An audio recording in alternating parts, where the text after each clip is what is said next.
සේනුර ටිකක් ඉක්මන් කරලා එන්නකෝ. අලිපෙඩියෙක් වගේ හෙමීට එන්නේ. අනේ මේ ඩිනාර මට ඔය වගේ ඕන්නති විහිළු කරන්න එන්න එපා. සමා වෙන්න සේනුර. මං පොඩි විහිළුවන්නේ කළේ.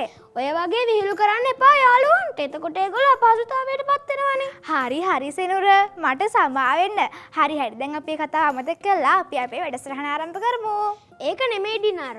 ඔයා වැඩසටහන පටන් ගද්දිම මට අලියෙක් ගැන මතක් කරානේ. මට හිතුණා ඔයාගෙන් පොඩි ප්‍රශ්නයක් අහන්න. ප්‍රශ්නයක් බලන්න යාළුවනේ. මෙයා වැඩසටහන පටන් ගත්ත හැටියෙම ප්‍රශ්න පත්‍රයේ දිගේ අරගත්තා. කමක් නැහැ ඩිනාර. මම ඔයාගෙන් ප්‍රශ්න අහන්නද කියන්නකෝ. හරි සෙනුර. ඔයා ඉක්මන් කරලා අහන්න. මොකද තාම අපි අපේ වැඩසටහන ආරම්භ කරේ නෑනේ. හරි ඩිනාර. මම ඔයාගෙන් අහන ප්‍රශ්නේ තමයි වඳ වී ගිය දැවැන්තයා කවුද කියලා. වඳ වී ගිය දැවැන්තයා. කවුදනේ වඳ වී ගිය දැවැන්තයා? හොඳට මතක් කරන්න. මං හිතනවා ඔයාට උත්තරේ මතක් වෙයි කියලා. සෙනුර මං ඔයාට පොඩි දෙයක් කියන්නද? මං කල්පනා කරනකම් ඔයා වැඩසටහන ආරම්භ කරන්න. හරි එහෙනම් පුංචි යාළුවනේ. ඔන්න දැනුම සතුට විනෝදය මේ හැම දෙයක් එක්කම අපි මේ ආරම්භ කරන්න සූදානම් වෙන්නේ පුංචි ඔයාලගේ ආසම රූප වාහිනී ළමා වැඩසටහන පුංචි අපේ ශ්‍රද්ධා. මම ඩිනාරා රේවනදී. මම සෙනුරු දෙනුවන්.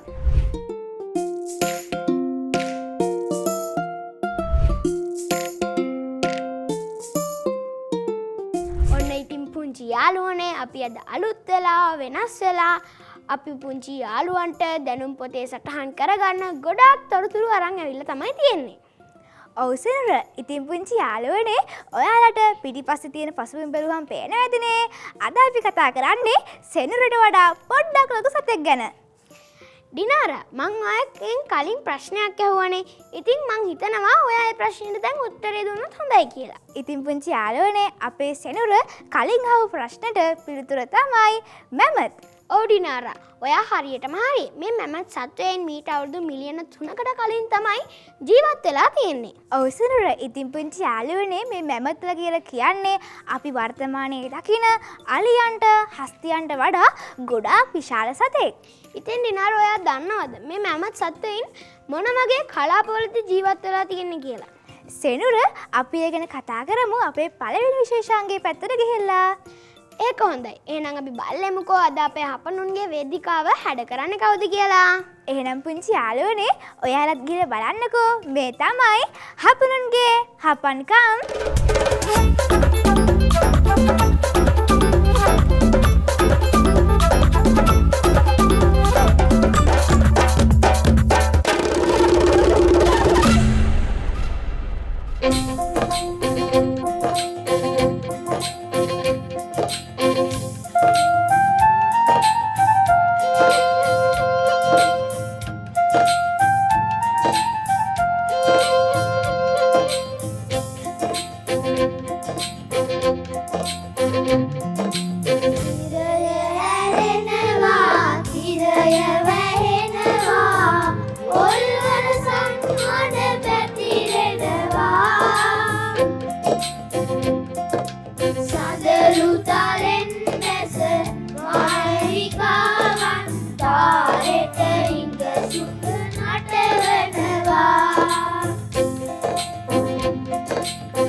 පියස බලාහිරි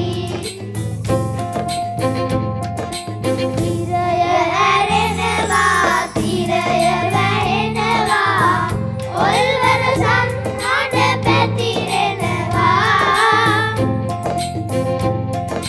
සඳලු තලෙන් දැස මානවිකාවන් තාරෙට ඉඟ සුඹ නටවනවා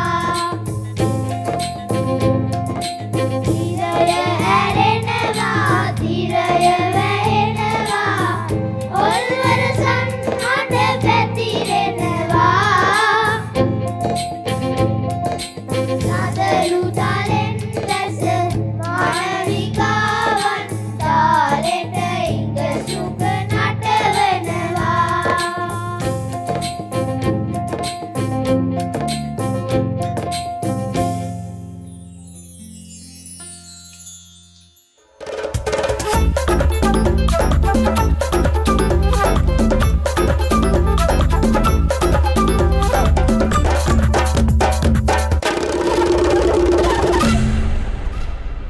අපි හරිම ලස්සන සින්දුවක් නේද ඩිනාර බල්ලාවේ. සෙනුර ඔයාට වැරදුනා අපි බලලා විතරක් නෙමෙයි අපි අහලත් ආවනේ. ඉතින් ඩිනාර මට ඔයාගෙන් තවත් ප්‍රශ්නයක් අහන්න තියෙනවා. මේ මැමත් සත්වයින්ගෙන් පැරණිතම සත්වයා කවුද කියලා ඔයා දන්නවද? මම දන්නවා සෙනුර. පුංචි යාළුවනේ මේ මැමත් සත්වයින්ගේ පැරණිතම කෙනා තමයි මැමතාස් රුමානස් කියලා කියන්නේ. ඉතින් මීට වසර මිලියන 3කට පෙර යුරෝපයේ ඉඳලා පරිණාමය වෙලා මේ රුමානස් කියන සත්වයෝ චීනය දක්වා ව්‍යාප්ත වෙලා තියෙනවා. ඩිනාර එහෙනම් අපි ලෝකයේ දිගම දුම්රිය මාර්ගය ගැන බලමුද? හරි සෙනුර. ඉතින් පුංචි යාළුවනේ තව අපිට මැමත්ලා ගැන ගොඩාක් තොරතුරු කතා කරන්න තියෙනවානේ. ඊට කලින් ගිහිල්ලා ලෝකයේ තියෙන දිගම දුම්රිය මාර්ගය ගැන තොරතුරු ටිකක් බලමුකෝ. එහෙනම් ඉතින් පුංචි යාළුවනේ අපි බලමුකෝ. මේ තමයි ජෙනරල් නොලෙජ්.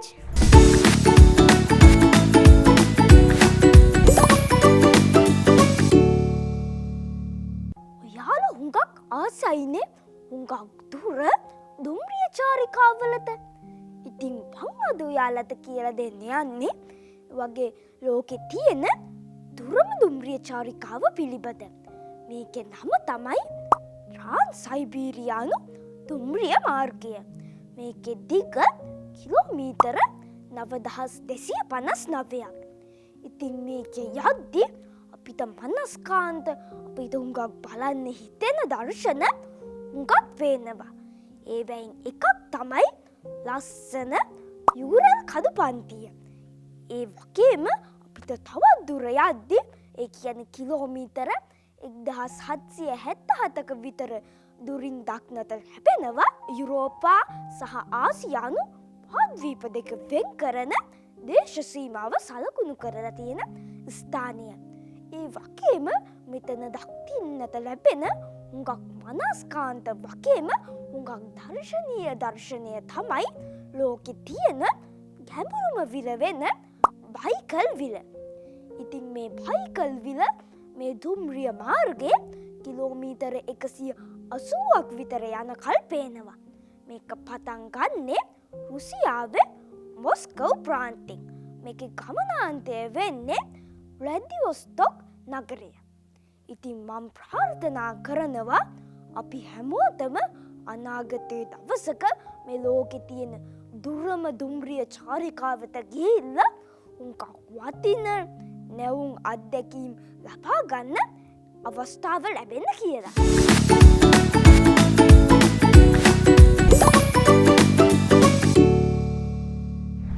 දැක්ක නේද පුංචි යාළුවනේ ලෝකයේ දිගම දුම්රිය මාර්ගය. සෙනුර ඒ වගේ දනෙමේ මැමත් සත්වය කොච්චර විශාලද? හරි හරි. දැන් අපි ගිහිල්ලා ඒ ගැන කතා කරමුකෝ. ඉතින් පුංචි යාළුවනේ අපි මේ දකින අලියතුන් අඩි 8ක් 9ක් විතර උසරනේ වර්ධනය වෙන්නේ. නමුත් අද අපි කතා කරන මේ මැමත් සත්වයින් අඩි 13ක් 14ක් විතර උසට වැටෙනවා. උස විතරක් නෙමෙයි සෙනුර බරත් වැදගත් වෙනවා. ඉතින් යාළුවනේ මේ මැමත් සත්තුන්ගේ බර ගැන කතා කරද්දී එයාලා ටොන් 8ක වගේ බරකින් යුක්ත වෙනවා. ඒ විතරක් නෙමෙයි දිනාර මේගොල්ලන්ගේ දල ගැන කතා කරත් ගැහැණු සත්තු සහ පිරිමි සත්තු අනුව මේ දල යුගල වෙනස් වෙනවා. ඉතින් පුංචි යාළුවනේ මේ දල කියලා කියන්නේ මුඛයෙන් දිගුව වර්ධනය වුණ පෘන්තක දත්වලට. ඔවුසෙනුර ඔයා හරියටම හරි. ඉතින් යාළුවනේ මේ මැමත් සත්වයින්ගේ පිරිමි අයගේ දල අඩි 9ක් ඒ වගේම ගැහැණු අයගේ දල අඩි 6ක් වගේ වර්ධනය වෙලා තියෙනවා. ඔයා දන්නවද මේ මැමත් සත්වයින්ට මේ දලියුගල උපයෝගී වෙන්නේ මොකටද කියලා? සෙනුර මේ මැමත් රට මේ දල උපයෝගී වෙන්නේ ආහාර ලබා ගන්න, ඒ වගේම හිම අයිස් යට හාරන්න, ඒ වගේම ප්‍රතිවාදී කණ්ඩායම් වලට අනතුරු අඟවමින් තම ආධිපත්‍ය තහවුරු කරන්න මේ මැමත් රට එයාලගේ දල උපයෝගී වෙනවා. ඉතින් පුංචි යාළුවනේ මේ මැමත්ලගේ දල දිරා ගියාට පස්සේ ඒ දල ප්‍රතිස්ථාපනය වෙලා ජීවිත කාලය පුරාවටම දල කට්ටල 6ක් වර්ධනය වෙනවා. ඒ වගේම තමයි ඩිනාර මේ මැමත් සත්වයින් අංගචලනයෙන් වගේම ഘോഷා කිරීමෙන් sannivedanaya කරලා තියෙනවා. සෙනුර දැන් ඔයානමගින් මෙච්චරලා ප්‍රශ්න ඇහුවේ බලමුකෝ දැනුමින් ස්වයං පෝෂිත සෙනුර කොච්චර ප්‍රශ්න වලට උත්තර දෙන්න පුළුවන්ද කියලා. සෙනුර ඔයා කියන්න බලන්න මේ මැමත්ලගේ හිස් කබල මොන හැඩයේද කියලා. මගේ පළවෙනි ප්‍රශ්නට උත්තරය තමයි මේ මැමත් සත්වයින්ගේ හිස් කබල ගෝලාකාර හැඩයක් ගන්නවා. ඉතින් පුංචි යාළුවට බලා ගන්න පුළුවන්නේ. ඉතින් පුංචි යාළුවනේ අද අපි කතා කරේ වඳ වී ගිය දැවැන්තයා ගැන. එහෙමත් නැත්නම් මැමත් සත්වයා ගැන. ඉතින් පුංචි යාළුවනේ අපි දැන් ගිහලා බලමු පක්ෂීන්ගෙන් දැවැන්තයා වෙන පැස්බරා ගැන. ඒ කොහොමද? ඒ කොහොමද කියලා කියන්නේ සෙනුර අපි අපේ අපූර්ව සත්ත්ව ලෝකයෙන් අපේ සත්තුවත් ඉන්න යාළුවා ගැන තොරතුරු කියලා දෙනවනේ. එහෙනම් ඉතින් පුංචි යාළුවනේ අපි ඉක්මනටම ගිහලා බලමුකෝ මේ තමයි සත්ත්ව ලෝකයේ අපූර්වත්වය.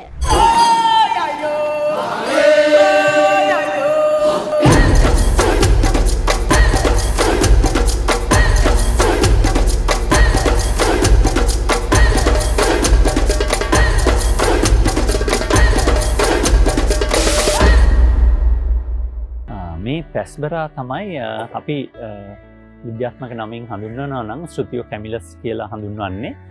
මේගොල්ලන් අප්‍රිකාව නිජබීම් කරගෙන තමයි අපිට හම්බ වෙන්නේ. මේගොල්ලන් ලෝකයේ ඉන්න විශාලම පක්ෂියා විදියට අපි සලකන්නේ. ඉතින් මේ විශාලම පක්ෂියට හැබැයි පිහාඹින්න බෑ. පියාඹීමට නොහැකි පක්ෂීන් රැටයිට් පක්ෂීන් විදිහට තමයි හඳුන්වන්නේ.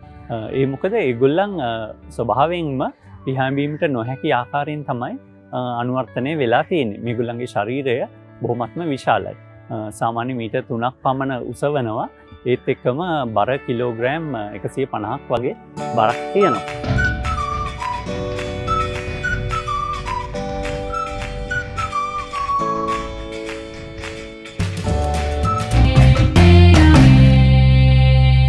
යතේ තියෙන්නේ ලෝකයේ විශාලම බිත්තරය වන පැස්බරාගේ බිත්තරය. ඉතින් මේ බිත්තරය දාන්නෙත් මේ පැස්බරාගේ ගෑනු සතුන්. අපි බලමු කොහොමද ගැහැණු සත්තු පිරිමි සත්තු අඳුරගන්නේ කියලා. දැන් සාමාන්‍යයෙන් පිරිමි සතෙක්ගේ පිහාටු මේගොල්ලන්ගේ සුදු සහ කළු පිහාටු තමයි පිහිදලා තියෙන්නේ. ඒත් එක්කම ගැහැණු සතුන්ගේ අලු වැනි ස්වභාවයක් තමයි ඒ කළු වර්ණයට අනුව ගැහැණු සතුන්ගේ පිහිදලා තියෙන්නේ. අලු සහ සුදු. ඒත් එක්කම පිරිමි සතුන්ගේ හොටය ගත්තොත් රෝස පැහැති වර්ණයක් දක්නට ලැබෙනවා. පැස්බරාගේ පිහාටු බැලුවොත් එහෙම මේගොල්ලන්ගේ පිහාටු පොල්ලත්තක වගේ ස්වරූපයක් තමයි දකින්න තියෙන්නේ. අනිත් පක්ෂීන්ගේ වගේ පිහාටු එකට එකතු වෙලා නැහැ. අපි කියනවා පිච්චිකාංග වලින් එහෙම නැත්නම් බාබල්ස් ඇන්ඩ් බාබියුල්ස් වලින් එකට පිහාටු සම්බන්ධ වෙලා තියෙනවා. ඒ ස්වභාවය මේ පැස්බරාගේ පිහාටුවල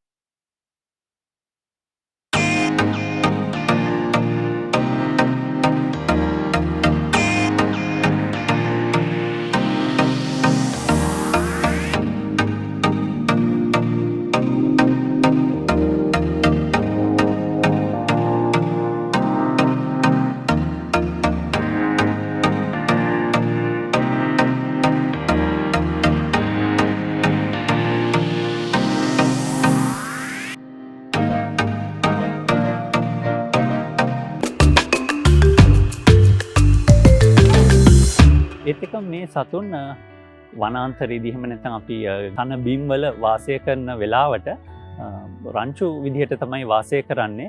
පැටවුන් සමග රංචු විදිහට වාසය කරනවා.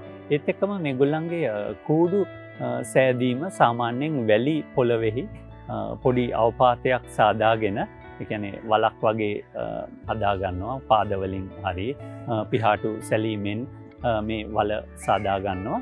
මේකේ බිත්තර 10ක් 8ක් 10ක් වගේ ප්‍රමාණයක් එක්වරකට ඒගොල්ලන් විජුලනවා. ඒත් එක්කම සමහර අපි කූඩු පරීක්ෂා කිරීමේදී බිත්තර 20ක් වගේ ප්‍රමාණයක් දකින්නත් පුළුවන්.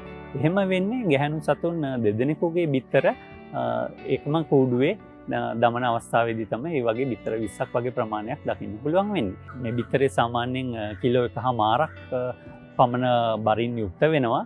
සාමාන්‍යයෙන් අඟල් 8ක් වගේ දිග ප්‍රමාණයක් තියෙනවා දිග අතට. ඝනකම් කටුවකින් තමයි මේ බිත්තරය සකස් වෙලා තියෙන්නේ. මොකද මේගොල්ලන් ඉන්නේ අප්‍රිකාවේ විලෝපිකයන් අධික ප්‍රදේශයක. ඉතින් විලෝපිකයන්ට හානි කරන්න බැරි වෙන විදිහට මේ බිත්තර කටුව ඉතා ඝනකම් වෙලා තියෙනවා. ඒත් එක්කම සමහර වෙලාවට අපි රාත්‍රී කාලයේදී බොහෝ විට පැස්බරා ඉඳගෙන තමයි එයාගේ නිින්ද එහෙම නැත්නම් රාත්‍රිය ගත කරන්නේ. ඉතින් බිත්තර දාන සමයේදී නම් දෙමව්පියන් මාරුවෙන් මාරුවට ඒ බිත්තර රකින්නවා. පිරිමි සතත් බිත්තර රැකීමට විශාල දායකත්වයක් දක්වනවා. ඉතින් රාත්‍රී කාලයේදීත් මේගොල්ලන්ගේ බිත්තර රැකීම මේ සතුන් දෙදෙනාම විසින් සිදු කරනවා.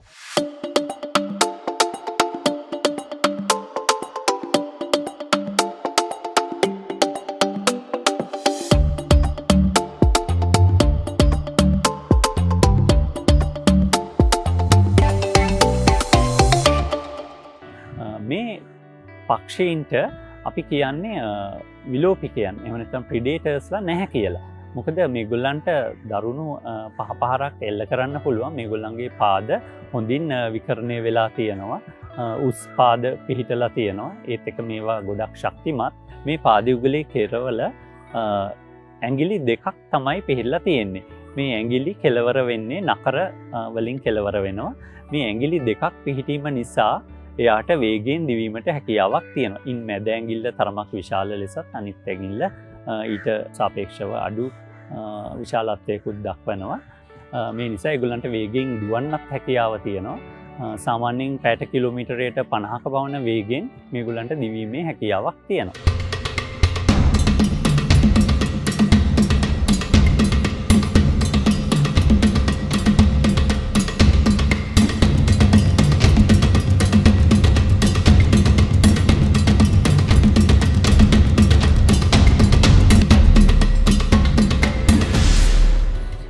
ඒත් එක්කම තමයි මේ පක්ෂීන් අපි ශාලම ඇහැ සහිත පක්ෂියා විදියටත් සලකනු ලබනවා.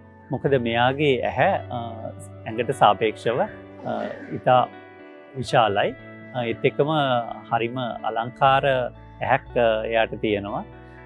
ඉතින් මං හිතන්නේ ගොඩක් සමීපව බැලුවොත් ඔයගොල්ලන්ට එයාගේ ඇහි ස්වභාවය හොඳින් දැක ගැනීමට හැකියාවක් තියෙනවා. මේගොල්ලන් සමහර වෙලාවට විලෝපිකයන් එනවාද කියලා බැලා ගැනීමට දිගු ගෙලක් පිහිටලා තියෙනවා. ඉතින් ඒ දිගු ගෙල භාවිතා කරලා ඈත සිටින විලෝපිකයන්ව හඳුනා ගන්න පුළුවන්.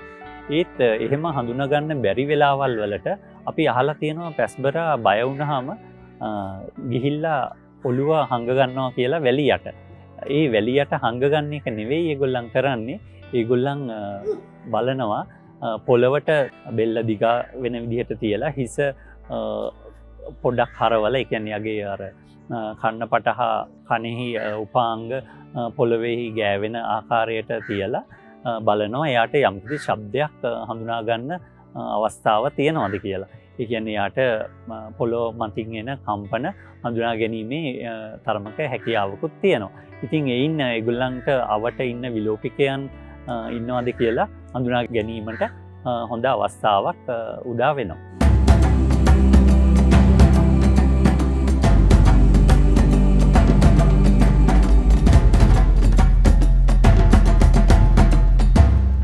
පැටවුන් බිහි වුණාට පස්සේ පැටවුන් මේ දෙමව්පිය සතුන්ට වැඩිය වෙනස් ස්වභාවයක් තමයි තියෙන්නේ. ඒගොල්ලන්ගේ ශරීරයේ වර්ණ රටාව වෙනස් විදිහකට තමයි පිහිටලා තියෙන්නේ.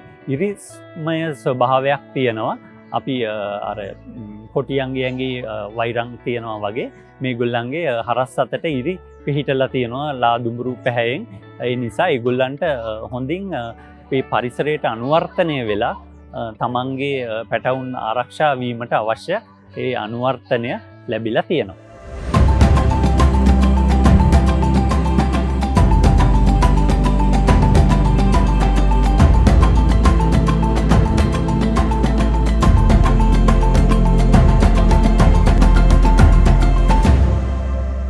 බලමු මේ පැස්බරා සතුන්ට ආහාර විදියට මොනවද ස්වභාවික පරිසරයේදී ලැබෙන්නේ. සාමාන්‍යයෙන් මේගොල්ලන් ධාන්‍ය වර්ග, ඇට වර්ග, විශේෂයෙන් තනකොළ ඇට වර්ග, ඒත් එක්කම වෙනත් බිම වැටලා තියෙන ඇට වර්ග තමයි ආහාරයට ගන්නෙ. ඒත් එක්කම සමහර ශාක පත්‍ර වර්ගත් මේගොල්ලන් ආහාරයට ගන්නවා. තවත් බොහෝ දෙනෙක් නොදන්න දෙයක් තමයි මේ පැස්බරා සතුන් සමහරක් වෙලාවට මාංශ භක්ෂක ස්වභාවයකුත් දරනවා. ඒ කියන්නේ ඒගොල්ලන්ගේ ප්‍රෝටීන් අවශ්‍යතා සපුරා ගැනීමට කටුස්සෝ, ඊළඟට ගෙම්බෝ, සිකනල්ලු ඒ වගේ සතුන්ද ආහාරයට ගන්නවා. ඉතින් සත්වෝද්‍යානයේදී මේගොල්ලන්ගේ ආහාරය වන්නේ බොහෝ විට කඩල, කංකුම්, මුකුණු වෙන්න, කොළ වර්ග, ඒත් එක්කම පාන්, ඒගොල්ලන්ට අවශ්‍ය කාබෝහයිඩ්‍රේට් ප්‍රමාණය ලබා දීමට, ඒත් එක්කම තවත් එළවලු වර්ග මේ සතුන්ගේ ආහාරය විදිහට පළතුරු, පැපොල්, කෙසෙල් ඒ වගේ වර්ගත් ලබා දෙනවා. ඒත් එක්කම බිත්තර සහ මස්, සම්බන ලද මස් මේ සතුන්ගේ ප්‍රෝටීන් අවශ්‍යතාවයට සහ කැල්සියම් අවශ්‍යතාවයන් වලට ලබා දෙනවා.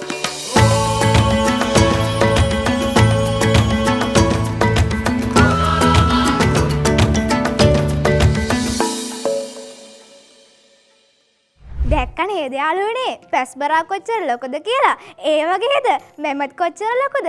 ඉතින් පුංචි යාළුවනේ අපි දැන් මේ කතා කරන මැමත්ලගේ ආයු කාලය ගැන කතා කරද්දී එයාලා වසර 60ත් 80ත් අතර කාලයක ජීවත් වෙනවා. ඔයා දන්නවද දිනාර මේ මැමත් සත්වයින් දිනකට චුන වර්ග, කොළ වර්ග, රාත්තල් 700ක් පමණ ආහාරයට ගන්නවා. සෙනුර ඒ කියන්නේ මැමත්ලා ශාකභක්ෂක කොට්ටාසයට තමයි අයිති වෙන්නේ. ඒ විතරක් නෙමෙයි මේ මැමත්ලා රංචුසින් තමයි ජීවත් වෙන්නේ. ඔව් දිනාර මම මේ ප්‍රශ්නට උත්තරය දන්නවා. පෘථිවිය කෙමෙන් අයිස් යුගයක් කරා ගමන් කිරීම තමයි ඒ ප්‍රශ්නෙට උත්තරේ. ඉතින් පුංචි යාළුවනේ කෙමෙන් උෂ්ණත්වය අඩුවීම, ඒ වගේම කන්න තිබුණු ආහාර හිම වලින් වැසී යාම නිසා මේ මැමත් සත්වයින් වඳ වී යාම ආරම්භ වුණා. ඉතින් පුංචි යාළුවනේ මේ මැමත් සත්වයින් ටික කාලයක් මෙහෙම වඳ වීගෙන යනකොට තනි වශයෙන් ආහාර සොයාගෙන යාමට පටන් ගත්තා. ඉතින් පුංචි යාළුවනේ තවත් කරුණක් තමයි මේ මැමත් සත්වයින්ගේ වඳවීම ශීඝ්‍රවත් උනේ මේ කාලය වෙනකොට මිනිස්සු දඩයම් කරන මට්ටමට දියුණු වෙලා තිබ්බා. මේ නිසා මැමත් සත්වයින් වඳ වී යාම ආරම්භ වුණා. ඉතින් මේකට තියෙන හොඳම උදාහරණය තමයි යුරෝපයේ පැරණි ලෙන් සිතුවම. ඉතින් සෙනුර ඒ ලෙන් සිතුවමේ මොන වගේ දේවල්ද තිබුණේ? ඉතින් පුංචි යාළුවනේ ඒ ලෙනේ මැමත් සත්වයින් 158 දෙනෙකුගේ බිත්තු සිතුවම් නිර්මාණය කරලා තියෙනවා. ඉතින් පුංචි යාළුවනේ අද අපි ඔයාලට මැමත් සත්වයින් ගැන ගොඩාක් තොරතුරු කියලා දුන්නානේ. අපි හිතනවා අපේ යාළුවේ තොරතුරු පුංචි යාළුවගේ දැනුම් පොතේ සටහන් කරගන්න ඇති කියලා. දිනාර මන් දෙයක් අහලා තියෙනවා අපි ඉගෙන ගන්න දෙයක් යාළුවන්ට කියනකොට අපිට ඒක නැවත මතක් වෙනවා කියලා. ඔව් සෙනුර ඔයා හරියටම හරි.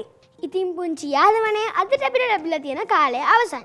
අපේ පුංචි යාළුවෝ සතුටින් පරිස්සමින් ඉන්න.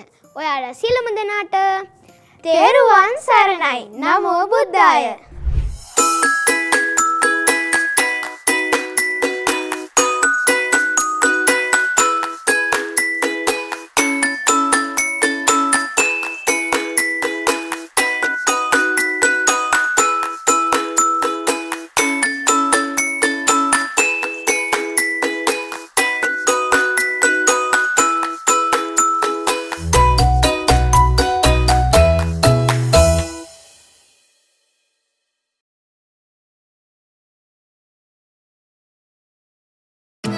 මෙවැනි වටිනා වීඩියෝ නැරඹීම සඳහා පුංචි ඔයාලත් ශ්‍රද්ධා කිඩ්ස් YouTube channel එක subscribe කරන්න.